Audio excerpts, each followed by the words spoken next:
website at equip.org, you can see the countdown right now, 5 days left until the Day of Judgment.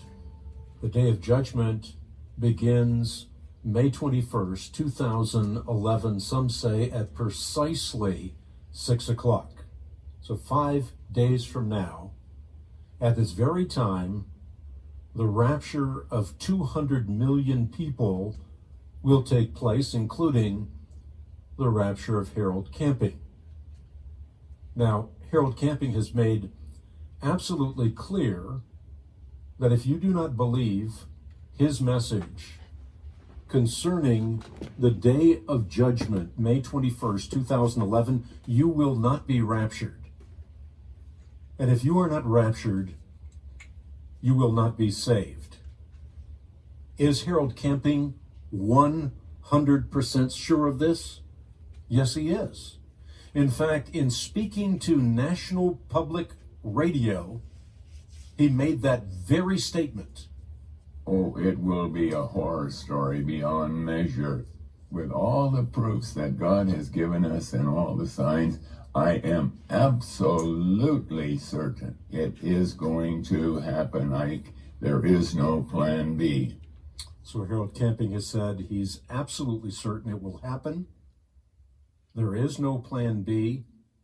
If you don't believe him, you won't be raptured. If you are not raptured, you won't be saved. Now, how does that affect real people in real time and space? That's the question.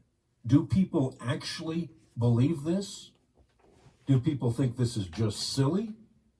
Well, both, of course, are true.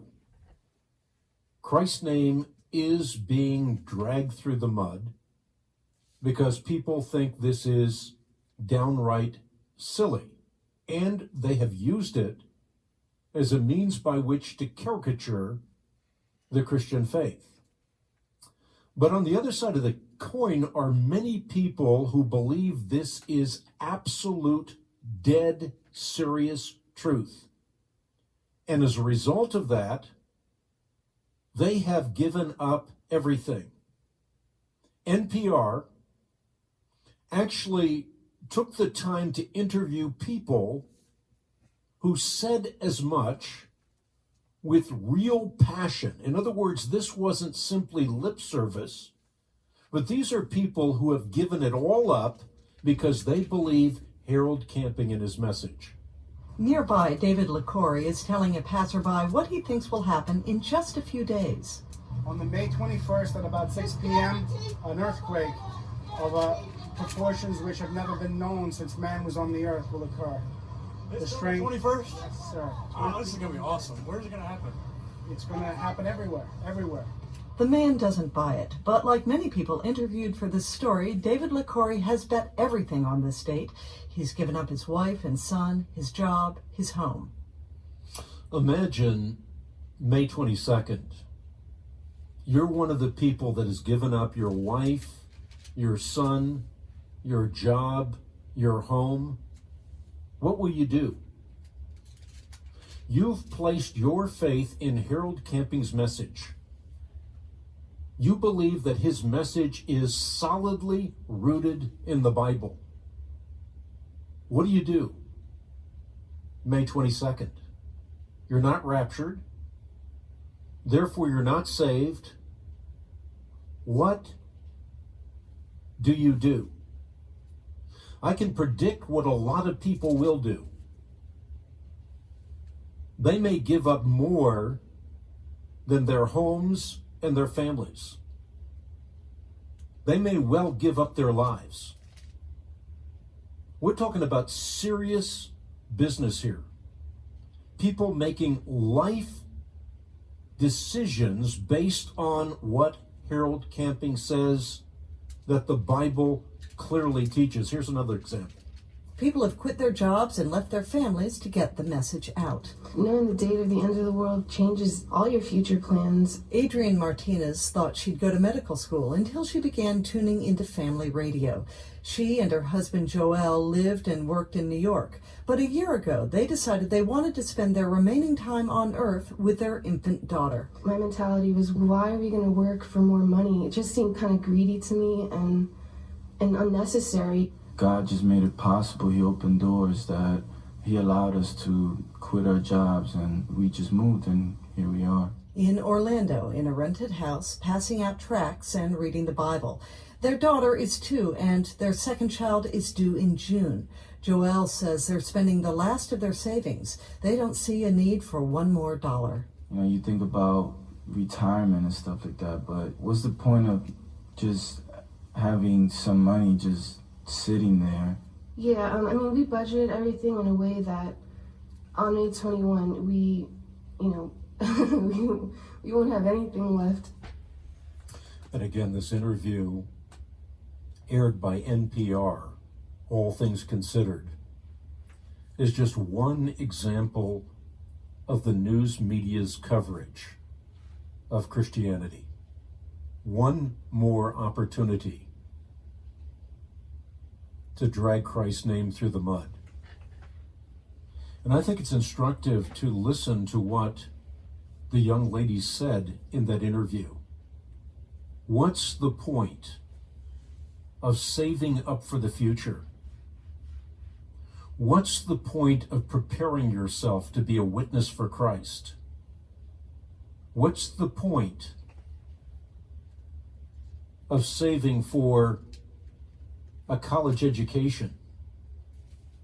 What's the point of anything? Harold Camping is not the only one setting dates. This date will come and go.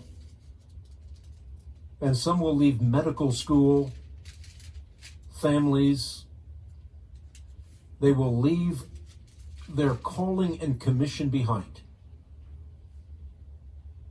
But then there'll be others who say this date was wrong. Harold Camping was obviously a false teacher, but what about all of the other evangelicals today who are setting dates? What about the dates set by a host of prophecy pundits today? Now, some of them are not quite as specific. Some have said 2012. Some have overtly ranted it can't be longer than 2014. But remember, they were the same teachers that set the date of 1981. And then 2000. Folks, this has been going on too long. And the reason behind it is always the same. Why do people fall for the skin of the truth stuffed with a great big lie? It is because they are biblically illiterate. Thus, they cannot spot the counterfeit. It is why we're making a point of this. The point is, without discernment skills, you are adrift in a sea of bad information. This weekend, I spent 16 hours doing research because I saw on the internet not only polemics against me, but information demonstrating beyond the peradventure of a doubt that dinosaurs and humans lived at the same time, that dinosaurs lived 6,000 years ago. Now, whether you believe that or don't believe that is not my point. My point is simply this.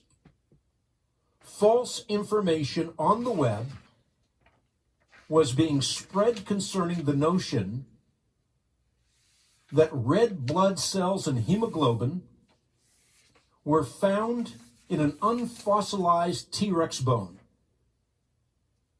And therefore, there is absolute scientific research to back up the notion that dinosaurs lived at the same time as humans. Now, it turns out that the information is false. But then rather than admitting that the information is false, that pop news stories rather than scientific research papers were used to base all these stories that are circulating on the internet, Rather than simply confess it was wrong, we didn't go to the primary sources, now it's a big conspiracy theory to cover it up. Again, this is not about whether you believe in a young earth or an old earth. This is about, does truth matters? And if truth matters, should we not want to stand for truth no matter what the cost, in the name of the one who is the truth?